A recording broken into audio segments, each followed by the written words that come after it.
dire deux ou trois petites choses qui me semblent essentielles déjà dans le débat qu'on a eu jusque-là. Parce que c'est assez souvent, et c'est ce qui vient d'être dit, rappeler des choses qui sont assez, trop souvent, à mon avis, absentes du débat public, surtout en ce moment. Première idée qu'il faut retenir, me semble-t-il, et que Pascal Blanchard, comme Catherine Claudel l'ont rappelé, qui sait que nous sommes tout de même dans une région, l'Europe, qui a été le plus grand foyer d'immigration dans l'histoire de l'humanité, à ce point. C'est-à-dire que nous sommes, ces Européens, nous sommes d'abord, et encore, en très grande partie, encore aujourd'hui, une terre d'émigration. Première idée qu'on oublie trop souvent.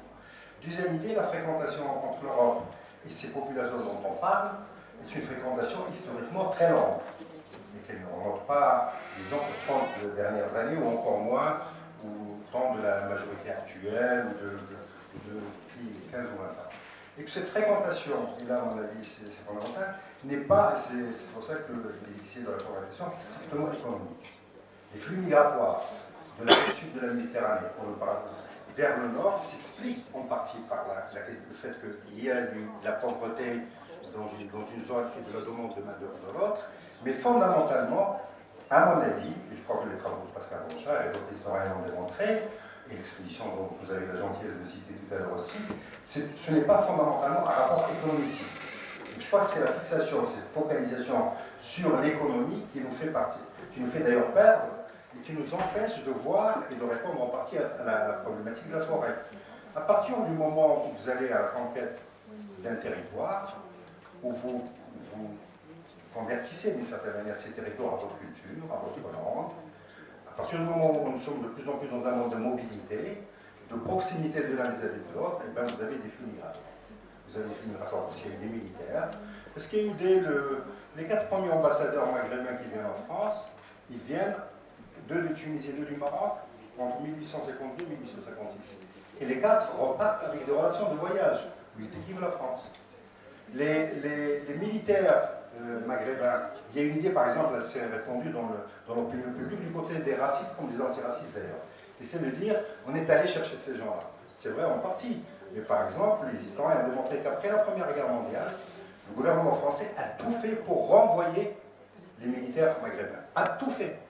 Et en fait, ils se sont, d'une certaine manière, une partie d'entre eux se sont accrochés. Ils ne se sont pas accrochés parce qu'ils étaient pauvres nécessairement, mais parce qu'ils avaient découvert un autre monde. Ils avaient par exemple découvert une métropole plus égalitaire que l'Algérie coloniale. Ils avaient découvert l'individu. Le fait ils avaient échappé à l'emprise du groupe d'origine. Ils avaient rencontré une femme. Ils avaient découvert la modernité d'une certaine manière. Et donc ils se sont accrochés. Et il y a des rapports tout à fait officiels qui montrent les efforts qu'on a fait pour les renvoyer. Et dernier point, si vous le permettez, je ne crois pas que le débat aujourd'hui, c'est pour ça que même s'il est mal posé, même s'il est instrumentalisé, il faut prendre ce débat sur l'identité européenne à la légère.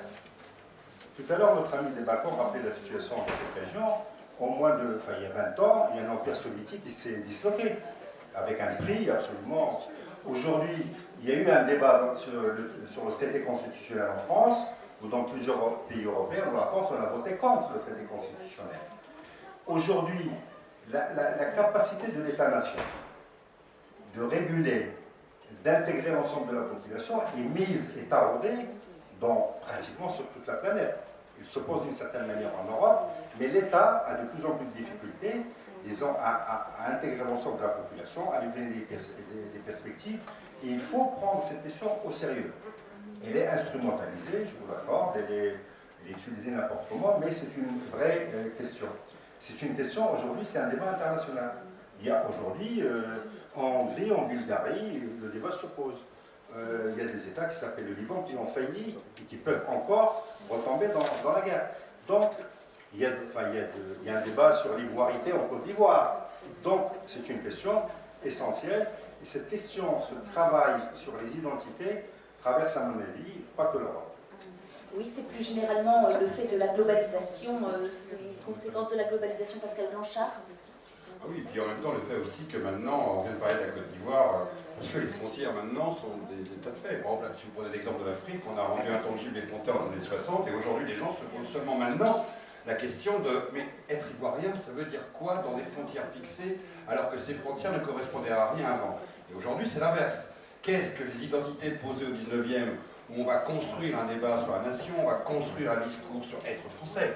Le grand débat sur être français chez les théoriciens d'ailleurs de droite comme de gauche, émerge à la fin du 19e, en termes de discours politique par exemple. Au même moment d'ailleurs qu'il commence à émerger un discours contre les immigrés, qui sont à l'époque encore belges pour la plupart, c'est pas encore une immigration qui vient du Sud.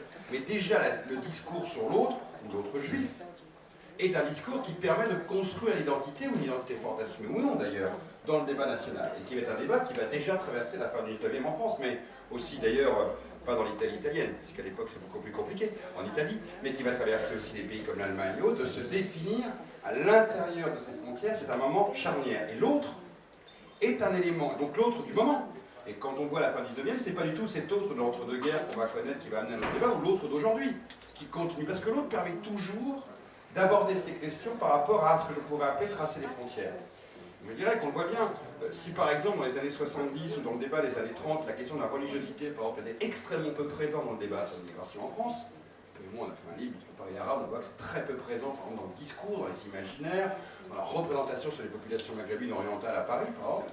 Voilà. Mais ça risque aujourd'hui, ça semble dominer totalement le débat. Mais dans 30 ans, ce ne sera certainement pas la religiosité qui primera. Vous avez des moments où c'est le champ du social qui prime, à d'autres moments c'est le champ du colonial ou du post-colonial. On a eu des débats dessus, à d'autres moments ça va être le champ du religieux, à d'autres moments ça va être le champ ethno-racial.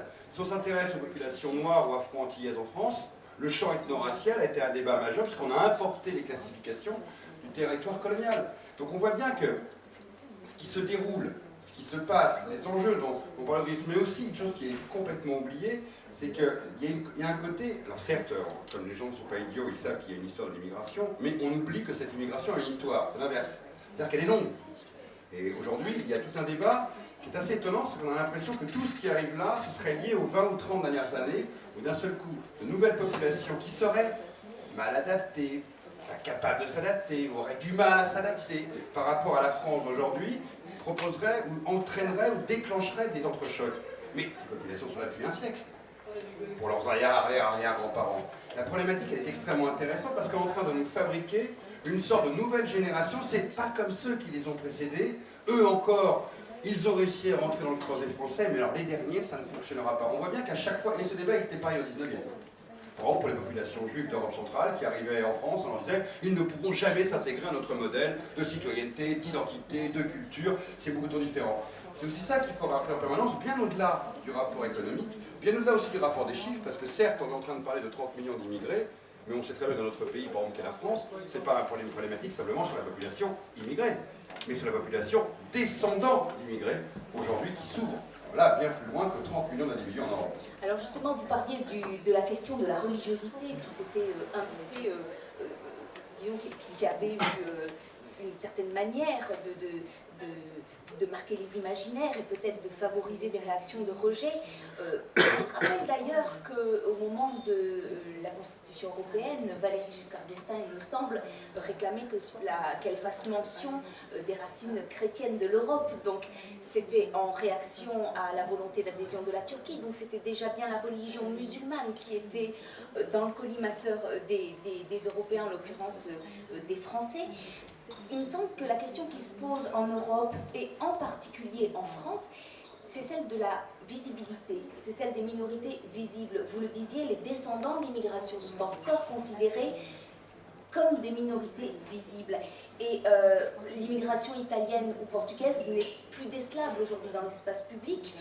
On voit que le débat s'est porté sur les Roms, mais les Roms finalement, ce sont les immigrés de l'Europe. Ce sont des minorités visibles, même si ce sont des Européens qu'on expulse vers des pays européens. Donc il me semble, je voudrais l'avis de la danseuse et la Fatoumi, puisque la visibilité c'est au cœur de la danse, on montre le corps, et est-ce que vous n'avez pas l'impression que la visibilité des communautés, des minorités, c'est ça qui pose problème aujourd'hui dans l'imaginaire français, dans l'imaginaire européen? Le débat en Suisse sur les minarets, le débat en France sur la burqa, sur le foulard. Vous allez présenter en disant la visibilité. Voilà. En tant que danseuse, on montre le corps. Moi, Oui, mais qu'on vient de faire un spectacle dans lequel je suis, c'est pas ce qu'on a montré ce soir, mais je suis dans un voile intégral. Oui. Donc la danse peut s'emparer de beaucoup de sujets, notamment la question